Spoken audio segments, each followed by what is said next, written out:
عشق علی مشتعل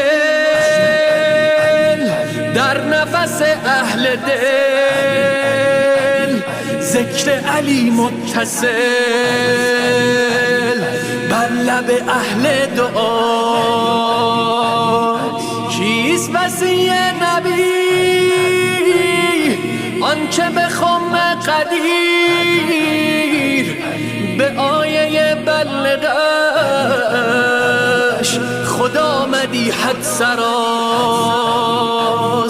به امر جان